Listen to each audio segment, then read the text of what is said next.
ಅವ್ರದ್ದೊಂದು ಪ್ರಾಪರ್ಟಿ, ಅವರು ಬೇರೆ ಕೊಟ್ಟಿದ್ದು ಒಬ್ಬಂದೇ ಆಸ್ತಿ ಇದು. ಇದನ್ನು ಈ ಥರ ಇದ್ದಾಗ ಹಿಂಗೆ ನಡ್ಕೊಂಡು ಬರ್ತಿದ್ದಾರೆ. ಅವ್ರು ಮೈಸೂರಿನಲ್ಲಿದ್ದರು, ಯಾರೋ ಲಕ್ಷ್ಮಣ್ಣನವರು. ಅವರು ಟೀಚರ್, ಅವರು ನಮ್ಮ ತಂದೆನೂ ಟೀಚರ್, ಅವರವರು ಸ್ನೇಹಿತರು.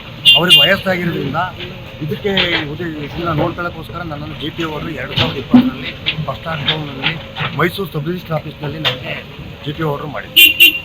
ನಾನು ಅಲ್ಲಿಂದ ಇದನ್ನೇ ಪ್ರಾಪರ್ಟಿಯನ್ನು ನೋಡ್ತಾ ಇದ್ದೆ.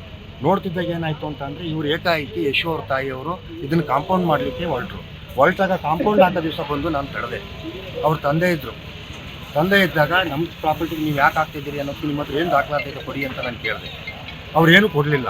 ಆಮೇಲೆ ನಾನು ಬಡವಳ್ಳಿ ಪೊಲೀಸ್ ಸ್ಟೇಷನ್ಗೆ ಹೋಗಿ ಕಂಪ್ಲೇಂಟ್ ಕೊಟ್ಟರು. ಆಗಲೂ ಏನು ಪ್ರಯೋಜನ ಆಗಲಿಲ್ಲ.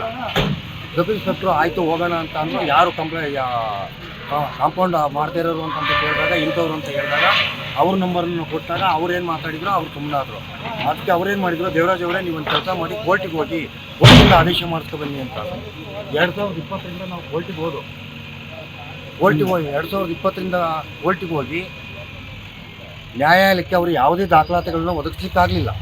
ನ್ಯಾಯಾಲಯದಲ್ಲಿ ನ್ಯಾಯಾಧೀಶರು ಏನೇನು ಕೇಳಿದ್ರು ಎಲ್ಲ ದಾಖಲಾತಿಗಳನ್ನು ನಾವು ಒದಗಿಸ್ತು.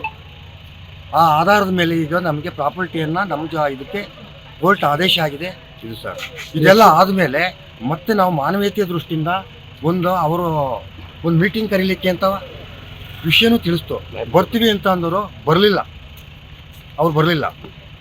ನಾವು ನಿನ್ನೆ ಏನು ನೋಡೋಕ್ಕಾಗುತ್ತೆ, ನಮ್ಮ ಪ್ರಾಪರ್ಟಿ ನಮಗೆ ಬೇಕಾದ್ರೆ ನಮ್ಮಂಥ ಬಡವರದ ಆಸ್ತಿಯನ್ನು ಇವರು ಇದು ಮಾಡ್ತಾ ಇದ್ದಾರೆ.